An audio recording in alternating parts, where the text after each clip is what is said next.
Here's another tune I wrote with the Village Stompers. Actually, originally it was supposed to go to the guy who did Walk in the Black Forest.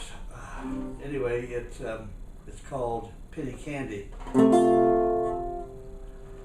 Once I asked the candy man who lived way up in Candyland if I could have a piece of penny candy. He said, what's this penny nonsense? It would cost me all of 5 cents just to buy one piece of any candy.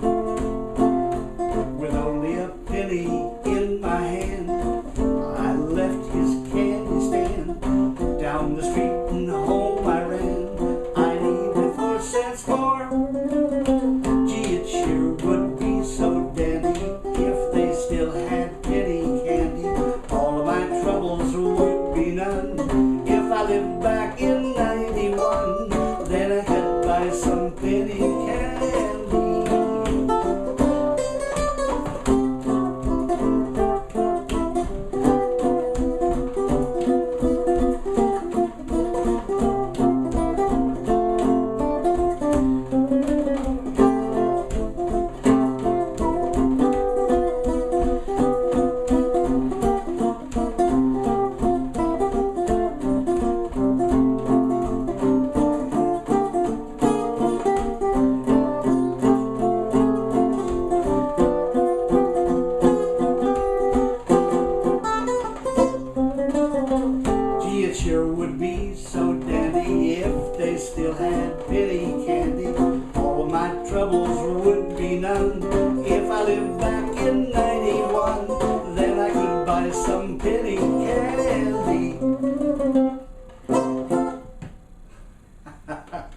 That's a song that I wrote, as I said.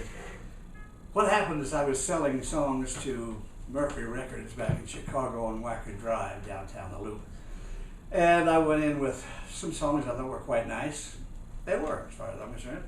And the guy, the group, because on Thursdays, you'd go in and sell tunes on Thursdays. I was like Herbie Alpert. That's what Herb Alpert was originally. Song plugger.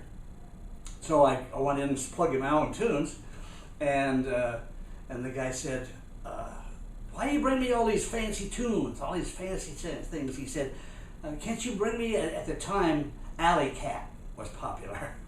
And he said, can't you bring me a tune like Alley Cat? I can get a lot of people to do that. So I said, anybody can bring me a tune like Alley Cat. So I was playing on a riverboat that was marred in the Chicago River.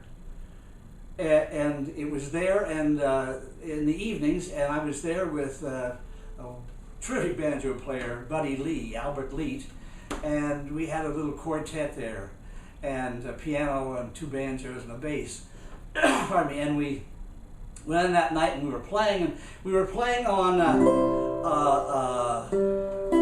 I'll be down to get you in a taxi, honey. And when it came to my chorus, I played.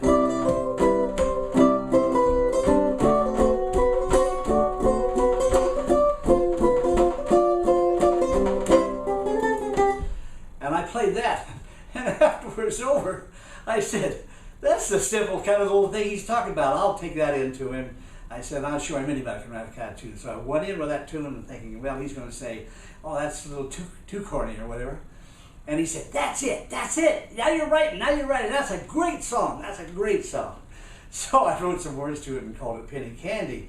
And so then he said, we've got this guy in Germany, the guy that did Walk in the Black Forest. What in the world is his name? I'll put it on the bottom of this here, whatever. Horst Jankowski. Brilliant piano player, but he was doing stuff like Dick Hyman used to do and those different guys, Knuckles O'Toole and all that kind of stuff. And so he had played Alley Cat and all that sort of thing, whatever. So he said he wants it. He's heard it. He wants the tune where he's going to do it on his next record. So meanwhile, I sent some tunes out to Atco Records here in New York City. I was in Chicago back then. I sent some to Atco here in New York City for the Village Stompers, because I had played when the Village Stompers came through the Midwest. I played the banjo parts with them on all those things they were doing back at that time. And so, because it was a traveling band, whatever, and it picked up people along the way. So anyway, I sent them in, and the recording band was Bob Wilbur and Mel Davis on trumpet, and a great bunch of Cutty Cutshaw, great bunch of Gary Burton on xylophone behind it, Marimba. It was a great band. It was a terrific band. And they did all the recordings here in New York, and then they'd send this band out. Frank Hubble was the guy who usually read the band when it went out. Anyway, I sent him this tune. I thought I sent him Now I'm Blue, the tune that I played on another YouTube here. It's a minor tune, and they were doing minor stuff at that time. So I had a flip side of a little acetate, 45 acetate, and the tune I sent him was Now I'm Blue, which was originally called Fairfield Cat, because Jack the Bear named it when we were down in the Fairfield Farms in Jamaica. And so anyway, I thought I sent him Now I'm Blue on that, which I did on that side, but the flip side was an acetate take of a demo that I'd made for this Penny Candy. So I got a call, and Atco said, "Oh yeah, great, wonderful, it's great." So he said, "We'll be sending you the songwriting forms." So when I received the songwriting forms, they had bought both tunes, both Now I'm Blue and Penny Candy, and Penny Candy was the one they wanted to use on the album cover, when they wanted to use the single. So I said, "Oh hell." So I went off to Mercury Records, to David Carroll there at Mercury Records, and said, you know, that tune that they wanted to buy, and they said, "Well, listen, why don't you hold it?" He said, "Because anyway, Horst Jankowski on his new record, he didn't want to put your tune on, he wanted to save it for a single." And he said, because he wanted to put on a tune that he wrote called A Walk in the Black Forest. Well, if you check back at those days, A Walk in the Black Forest was a big hit by Horst Jankowski at that time. So I said, "Well, listen, let me, you know, One in the Bush is better than whatever." And they said, "Well, you're making a mistake." So I said, "Okay, what the hell, I'm going to give it over to Atco anyway." So that's how Penny Candy and Now I'm Blue became on the Atco record of the Village Stompers. Anyway, long story short there, I'm certain a lot of you old-timers heard the group The Village Stompers. Washington Square was their big hit. You remember that too. Anyway, so that's it for now.